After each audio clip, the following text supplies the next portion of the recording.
Listo, creo que ya estamos grabando. Ujú.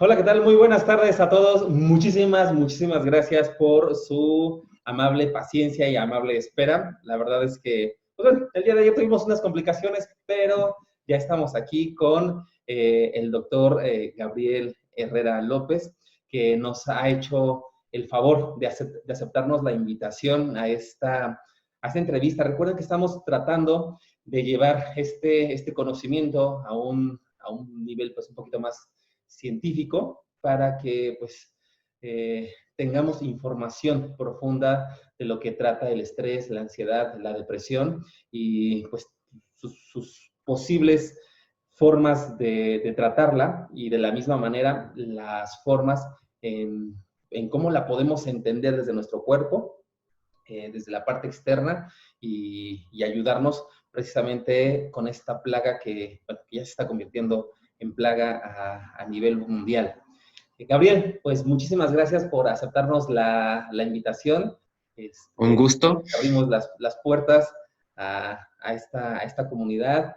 La verdad es que las personas que están aquí en la transmisión, pues son personas muy ávidas de conocimiento, muy ávidas Eso me alegra. de, pues, de todo lo que incluye el ser humano. Ujú. Y pues ahorita que estamos pasando precisamente por estas crestas y valles psicológicas, físicas y demás, pues yo creo que es muy necesario pues tener conocimiento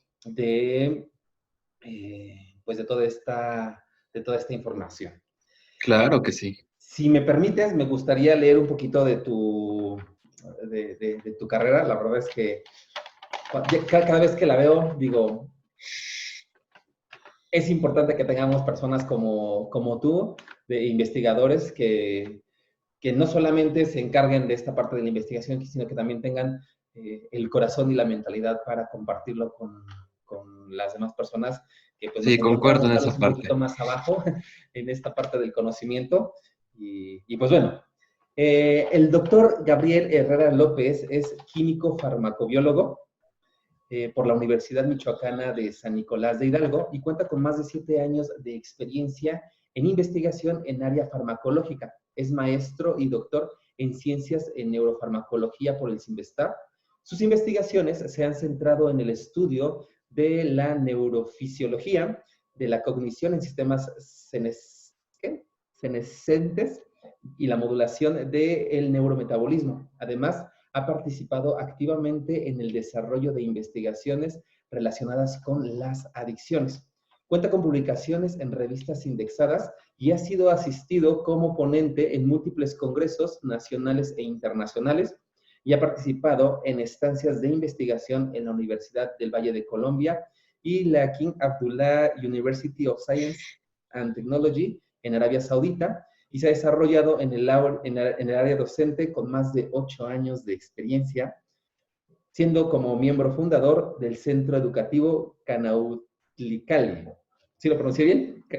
Sí, Canautlicali. Pues Gabriel, muy bienvenido seas a esta tu casa. muchas Pues gracias. primeramente me gustaría que nos compartieras un poquito de tu experiencia. ¿Cómo fue que llegaste cómo fue que te interesó la químico-farmacología? ¿Cómo fue que te enamoraste de De esa carrera, trabajo, de tu carrera? que luego muchos dicen que es un punto intermedio, que es todo y nada a la vez. Quizás sí sea un poco influencia de familia. Mi mamá también es QFB. Ujú. Entonces, pues sí, desde chiquito estuve trabajando, me llevaba a sus cursos, me llevaba experiencia en laboratorio. Entonces me di cuenta que me gusta mucho trabajar en laboratorio, mucho en experimentación. Y ya dentro de la carrera me fui por la parte farmacológica, sobre todo porque me interesaba mucho ver esa interacción de sustancias externas sobre el organismo, porque realmente son cosas que nosotros no podemos predecir hasta cierto punto, pero que el cuerpo está adaptado para poder responder ante todas esas cosas externas, pero no sabemos cómo. Entonces, a mí se me hace, yo luego lo digo de una manera muy simplista. Me gusta ver la respuesta de la célula cuando le pongo algo. Mm, sí, ok. La respuesta de la célula cuando... sí, pues sí, la reacción. Y yo creo que como Ujú. todo, como ente básico, la célula, bueno, como organismo básico, pues se pueden ver muchas respuestas también que tiene el ser humano. A mí también realmente me llama muchísimo, muchísimo la atención como toda esta parte científica y de Ujú. investigación. La verdad es que no he tenido la oportunidad de estar en laboratorio. Estoy a punto de iniciar precisamente mi doctorado y pues la verdad sí me gustaría encerrarme un par de añitos por lo menos en laboratorio para ver qué logro encontrar, ¿no? Es Para, bonito, es bonito. Así te encuentras muchas cosas súper interesantes. Es más, incluso cualquier cosita que empieces así de puede ser un pequeño fenómeno, pero dices, aquí tengo algo. Entonces ya desde ahí empieza esa como emoción por decir, tengo algo que además nunca nadie había visto antes y que puede responder algo que quizás alguien ya se había preguntado, o mejor aún, que nadie se había preguntado. claro. No, y creo que ese es el inicio de la investigación. Y pues claro, Ujú. pues bastante, bastante, bastante importante. De acuerdo a lo que has estudiado, Gabriel, ¿cuál crees que sea la importancia de la farmacología en relación con las emociones? ¿Existe realmente pues una relación? ¿Se podrá y yo me estoy escuchando medio conspiranoico, ¿no? ¿Se podrá controlar de alguna forma el estado emocional con la farmacología? Sí se puede. Sin embargo, quizás no desde una perspectiva que nosotros esperaríamos. Sí. Realmente, la acción de los fármacos es hasta cierto punto a corto plazo. Tomas un fármaco y mientras ese fármaco está en el organismo es cuando nosotros tenemos efecto, Ujú. cuando produce el efecto. De allí que realmente la farmacología ayuda, ayuda muchísimo, sobre todo en casos en los que las emociones son difíciles de controlar por el individuo. Casos como trastornos, desde trastornos de personalidad, trastornos de sueño, trastornos de otro tipo de ansiedad, depresión, como de los que vamos a platicar un poquito más adelante en el curso. Sí. Digamos que la farmacología es una opción, pero no es la única. Mm, Al final sí, porque al final de cuentas las emociones son reacciones biológicas sí. y pueden ser moduladas por un fármaco. Definitivamente sí. Ok. Pero esto no generaría entonces, digo, es que como veo tus estudios y dice que es especialista en las adicciones, ¿esto no generaría en cierto punto una adicción, viendo que ya mi cuerpo tiene una respuesta con respecto a estas emociones? ¿No generará alguna adicción o dependencia hacia esta sustancia el estar en un estado? Depende de las sustancias y depende del mecanismo de acción de las sustancias. Para que una sustancia genere dependencia, necesita producir una respuesta recompensante. Lo cierto es que cualquier fármaco puede producir tolerancia. Eso sí, ¿qué significa? Que nosotros esperamos un efecto con una cierta cantidad del fármaco, una cierta dosis, pero al estarlo consumiendo mucho, el cerebro, el organismo en general, va a responder ante esa sustancia. Entonces, el efecto ya no va a ser el mismo.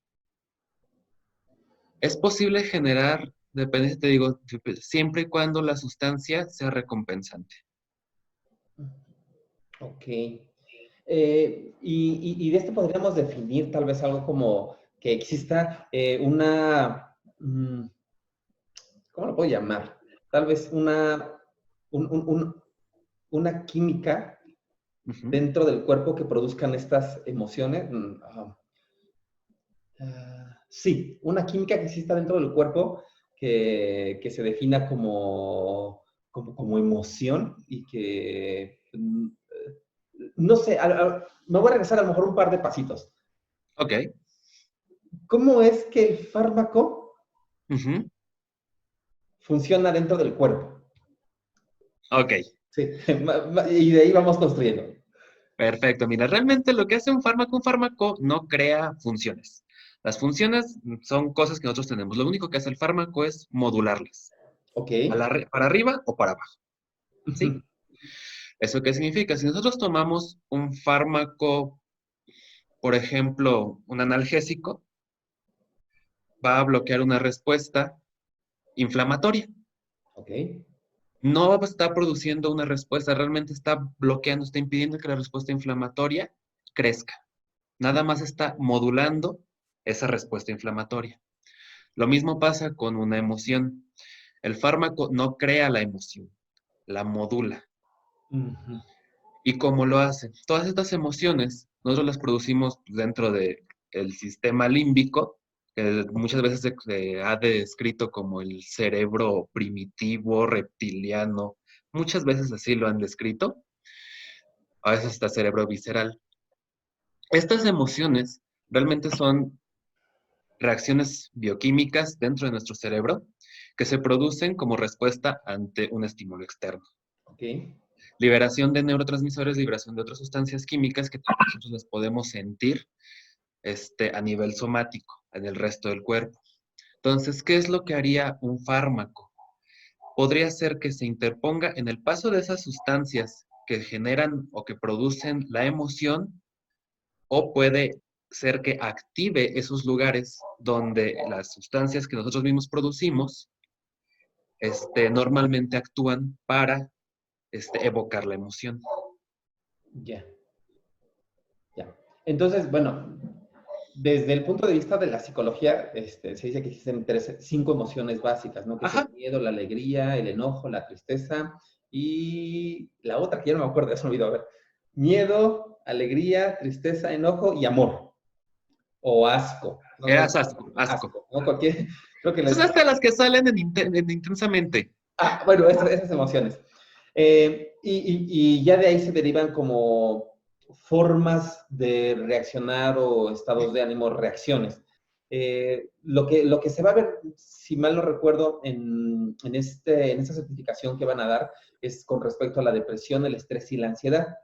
Estas Exacto. ya no son como tal unas emociones puras, sino son como combinaciones, más bien podríamos decir que son reacciones naturales del cuerpo que podrían llevar o no cierta emoción. De acuerdo a lo que nos acabas de explicar, Gabriel, ¿cómo es que la farmacología podría ayudarnos a manejar el estrés? Sobre todo lo hacen a nivel somático. Realmente los fármacos actúan sobre la sintomatología Ok. en una primera etapa, Ujú. ¿sí? Normalmente una situación de estrés se deriva de una activación del sistema nervioso simpático. Sí. Todos hemos estado ante una situación de estrés. Sentimos los músculos tensos, las manos a veces nos sudan, la garganta a veces también se pone seca. Todas esas reacciones, el cuerpo las produce para poder enfrentar una posible amenaza, ya sea enfrentarla o salir corriendo. De entrada, lo primero es una respuesta normal, es una respuesta fisiológica y garantiza la supervivencia del individuo de una manera inmediata. El problema es entonces cuando este sistema se activa de manera constante y Ujú. entonces se producen cambios en el funcionamiento de todos los circuitos, tanto a nivel central, en el nivel del cerebro, como a nivel periférico.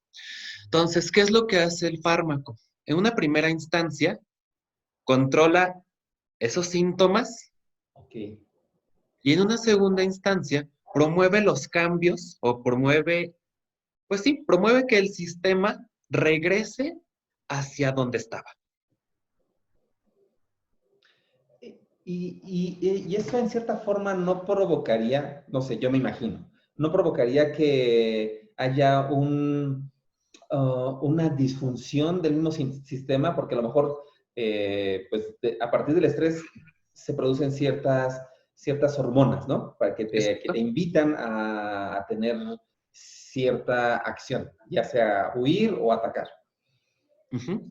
si tú le estás, no si tú le estás dando a lo mejor el fármaco que podría contener, me estoy imaginando yo, que podría Ujú. contener tal vez la sustancia activa, ¿no le estaría diciendo a tu cuerpo que deje de producir? Al contrario, Al le está contrario, diciendo que produzca más. ok. Digo, yo me imaginaba como una fábrica, Sí, donde dice, tenemos exceso de producción, ya no produzcan más, ¿no? Detengan la producción. sí, ese es el problema. O sea, realmente podemos pensar en el cerebro como una fábrica y en los trastornos como una fábrica en la que hay un exceso de producción o una baja en la producción. Ujú. De ahí que el fármaco se encarga de modular. Dices, bueno, nosotros en este paciente o en este trastorno vemos un exceso de producción. El Ya, fármaco se va a encargar de modular la producción a la baja. Por ok. otro lado, puede haber un trastorno, como en el caso de la depresión, que se caracteriza normalmente por una disminución en la producción de serotonina, es el Ujú. neurotransmisor de la felicidad, todo mundo le dice. Entonces, lo que hacen los fármacos antidepresivos, modulan la expresión de esa sustancia para que se mantenga la alta. Ya. O sea, es como lo que se le da es la materia prima para que fabrique el mismo órgano la sustancia que necesita, o es De la hecho, sustancia. los fármacos pueden actuar en diferentes niveles. Ok. Uno de ellos, si es, por ejemplo, ese, realmente es difícil de ver dependiendo del trastorno. Tú le puedes dar a un paciente la materia prima para que produzca más, por ejemplo, dopamina. Ujú. Eso funciona en pacientes con Parkinson, por ejemplo. Ok. Tú le das algo que se llama L-Dopa, entonces el cerebro va a producir más dopamina y el Parkinson se va a mantener quietecito. Ujú. No funciona eso en casos de depresión, por ejemplo. A un paciente siguiendo esta misma línea, podemos pensar que a un paciente le damos la materia prima para que produzca serotonina. Sí. Desgraciadamente, ese es el triptófano. Si le damos triptófano a un paciente con depresión, pues realmente no va a tener mucho efecto, pero eso ya es por cuestiones de interacción de los aminoácidos dentro del cuerpo y cómo estos se van a absorber. Ujú. Entonces, bueno, ahí tal vez no funcione tanto. El Claro. cerebro de cualquier forma sí produce serotonina. Entonces, ¿cuál es la opción que se prefiere para tratar la depresión, por ejemplo?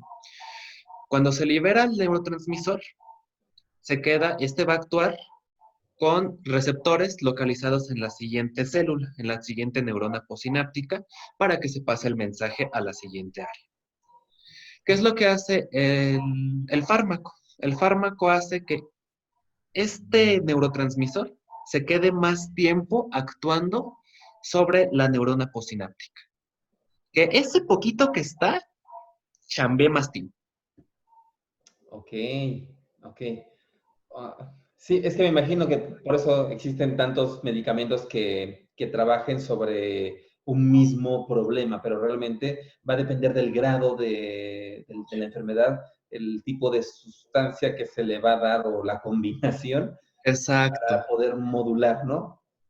Sí, porque y ese es uno de los grandes problemas sobre estos trastornos, que realmente tienen un origen multifactorial y por lo tanto también tienen consecuencias multifactoriales, tienen afectaciones a diferentes niveles y cada paciente y cada caso es un mundo. Sí. La verdad es que y me voy a permitir porque yo sé que las personas que nos ven, hay muchos médicos.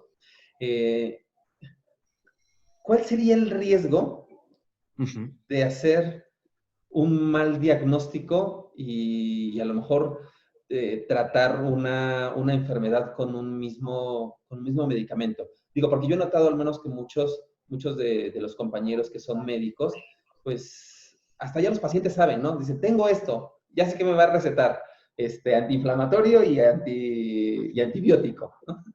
Y entonces ya las personas saben cuál es su receta y ya se automedican y creo que eso hace también como algo de resistencia también ante los agentes patógenos, ¿no? Pero bueno, ese Ah, es otro sí. tema. ¿Qué tanto de riesgo hay en un mal diagnóstico? Tú que te dedicas precisamente a esta parte de la investigación o una mala ejecución. de la labor médica con respecto a la farmacología? Depende mucho del fármaco, pero realmente lo bueno es que los fármacos que están en el mercado son muy seguros. Ok. Entonces, el primer riesgo que podría haber es que pues no se trate la enfermedad y siga como si nada. Que sería el menor, Otro ¿no? riesgo, ajá, que realmente pues no es como tan grave, ¿verdad? Otro riesgo que podría haber es, al final de cuentas, los fármacos pues son sustancias externas que el cuerpo va a metabolizar. Ese metabolismo analto de sustancias para las cuales el cuerpo no está acostumbrado, podría ocasionar, por ejemplo, falla renal, falla hepática. Eso sí, también ya son casos muy, muy, muy, muy extremos. Sí. O que justo otra de las cosas que todos los fármacos tienen efectos adversos. Todos. No hay ningún fármaco que no tenga efecto adverso, aunque sea dolor de cabeza, aunque sea un poquito de náuseas, aunque sea sueño, que son efectos adversos que quizás no son tan incómodos y si los contraponemos con la enfermedad, pues mejor los efectos adversos que la enfermedad en sí. Entonces, ¿qué pasa si nosotros damos un fármaco, si el médico da un fármaco para una enfermedad que no es la adecuada, que no es un diagnóstico adecuado, presenta los efectos adversos del fármaco, pero sigue presentándose la enfermedad? Entonces ahí es doble la molestia que podría tener el paciente. Sí, claro. Y bueno, claro, ese es un tema también, pues, súper, súper, súper extenso. Gabriel, ¿qué, desde tu experiencia, desde lo que tú conoces, seguramente te has encontrado con muchos mitos y realidades con respecto a los fármacos? Me gustaría enfocarme principalmente en estos tres, que es lo que van a tratar en la certificación, que es Sí. depresión, estrés y ansiedad. Eh, ¿Qué mitos conoces tú, que a lo mejor que son de divulgación, Sí. sobre los fármacos pues, que ayudan precisamente a la depresión, el estrés y la ansiedad? Y cuáles son las realidades para que al menos nos quitemos un poquito el velo? Yo, la verdad, te voy a ser honesto, mi familia es una familia hippie, ¿no? O sea, yo crecí Bien. con hierbitas, con tés, ¿no? Con baños de pie, con drenaje linfático y todas esas curas de caballo, les decían, me decían cuando era chiquito. Y entonces yo crecí también con mucho mito con respecto a la cuestión farmacológica, ¿no? Es decir, mejor tómate un té, ¿no? O mejor aguántate el dolor y sale. Entonces, pues me ha aventado muchas enfermedades así, ¿no? Como animalito del bosque. ¿Qué mitos y realidades podrías mencionarnos sobre estos tres factores? Ahora que justo que menciona los tés, todas las hierbitas y todo eso, la gente pareciera preferir todos esos remedios naturales herbales sobre los fármacos de la farmacia. La verdad es que es lo mismo. Ok. Hasta cierto punto es lo mismo y muchas veces la planta puede tener más riesgos. ¿Por qué? Porque no sabemos qué tiene. Puede tener más sustancias de alguna que de otra, que realmente no se llega a los riesgos de intoxicación. Es muy raro que pase. ¿Por qué? Porque no se alcanzan las dosificaciones adecuadas. Es muy común que un té no te alcance las dosificaciones para poder tratar el padecimiento. Ujú. Si nosotros vemos, existe una farmacopea herbal y esa dice que, por ejemplo, un esquema de administración de infusiones no es una tacita y con eso se te quita. Son litros de té Wow. para que pueda tener efecto. Ok. ¿Qué es lo que pasa? Que realmente, pues una enfermedad, dependiendo del padecimiento que sea, se puede controlar sola. El cuerpo tiene los mecanismos para controlarla por sí sola. Ujú. Una infección, el cuerpo tiene el sistema inmune que se va a hacer cargo de controlar la infección. Y aquí es a donde yo voy. ¿Cuándo entonces sí usar un fármaco? Excelente pregunta. Ujú. cuando el cuerpo no puede hacer frente a la enfermedad, cuando ya, digamos que ahora sí necesita refuerzos, necesita algo que le ayude a contrarrestar la enfermedad. En particular, si hablamos, por ejemplo, de ansiedad, depresión o estrés, nosotros quedamos que son emociones normales del cuerpo. Sí. Entonces, no tiene caso que pues, estoy poquito estresado, me estresé, no tengo por qué tomarme un medicamento para desestresarme. El cuerpo se va a hacer cargo de regresar a un estado basal, sin ningún problema. La tristeza igual, la tristeza es una emoción normal con la que nosotros como seres humanos no tenemos que luchar. Debemos sentir tristeza porque esa tiene funciones. Igual con la ansiedad nosotros lo podemos entender a veces como una suerte de miedo, con ciertas diferencias, pero ya platicaremos un poquito más en el curso si se animan a participar. En ese caso, también nosotros debemos sentir miedo porque eso es una forma de sobrevivir al corto plazo. ¿Qué es lo que pasa aquí? Cuando esto ya se hace patológico y que todos los síntomas relacionados con estos trastornos llevan a disfunción en nuestra vida diaria.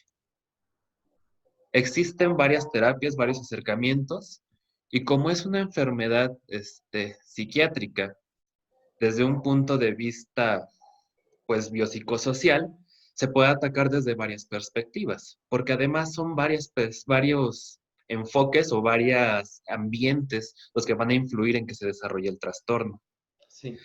Desde cuestiones biológicas, cuestiones psicológicas y cuestiones sociales. Entonces, si podemos o podemos enfocar las terapias hacia alguno u otro de los círculos y vemos mejoría en el paciente, perfecto, sigamos por allí.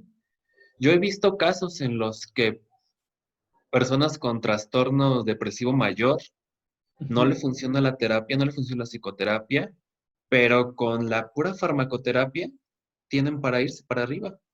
Y Claro. casos al revés, que un fármaco a una persona también con el mismo trastorno de depresivo mayor, le dan un fármaco y se siente peor por todos los efectos adversos y todavía se va más para abajo. Entonces le sirve más arreglar un entorno psicológico. Lógico, claro. Pero siempre, eso sí, siempre, pues, sobre todo para estos trastornos, no es buena idea enfocarse tanto a farmacoterapia o a psicoterapia Siempre es como buena idea combinarlos, también dependiendo de la intensidad del padecimiento. Sí, yo también soy mucho de la idea de combinar todos los factores. Por ejemplo, lo que estaba viendo de la certificación, que es en la que van a estar trabajando en conjunto, están trabajando con la parte fisiológica, con la Ujú. parte tocando algunos aspectos psicológicos, o sea, es bastante, bastante integral cómo lo están manejando precisamente para que pues, lo ataquemos de distintos puntos.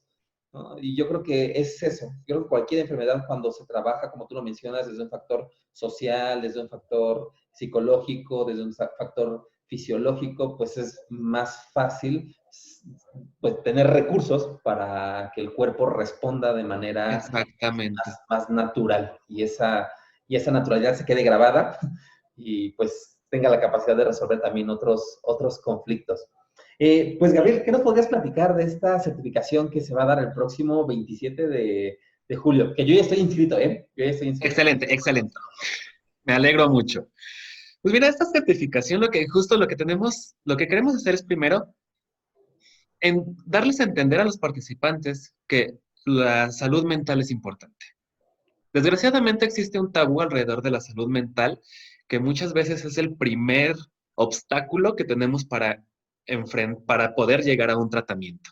Entonces, desde ahí decir, existe un trastorno, tiene bases biológicas, existe una farmacoterapia, pero también como desde un punto de vista integrativo, pues, queremos ofrecerles herramientas para que desde otros tipos de terapia, terapia nutricional, terapia somática, terapia que también tiene fundamentos biológicos, puedan tratarse estos padecimientos y Claro. darles herramientas para que las apliquen de manera individual o si tienen pacientes, pues con sus pacientes.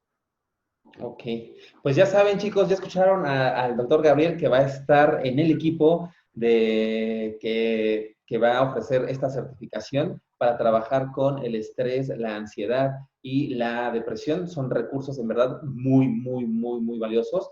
Yo ya me inscribí porque me doy cuenta que también tengo varios huecos que es importante, pues sí, tener claros y tener muchísimos recursos para poder sobrellevar pues la pandemia que se viene, que precisamente van a ser crisis de estrés, ansiedad y depresión que la gente ya está teniendo y no sabe que ya está teniendo y qué mejor que contemos Exacto. con estos recursos. Pues, Gabriel, no queda más que agradecer, en verdad, agradecer que hayas aceptado esta entrevista, esta participación. Eh, pues seguramente saldrán muchas personas que estén interesadas en esta certificación y tocaremos estos temas, me imagino, pues un poquito más a fondo para Claro que sí. conocer estos recursos. Te agradezco muchísimo otra vez esta amable participación y pues estamos en contacto. Nos vamos a ver allí en la certificación.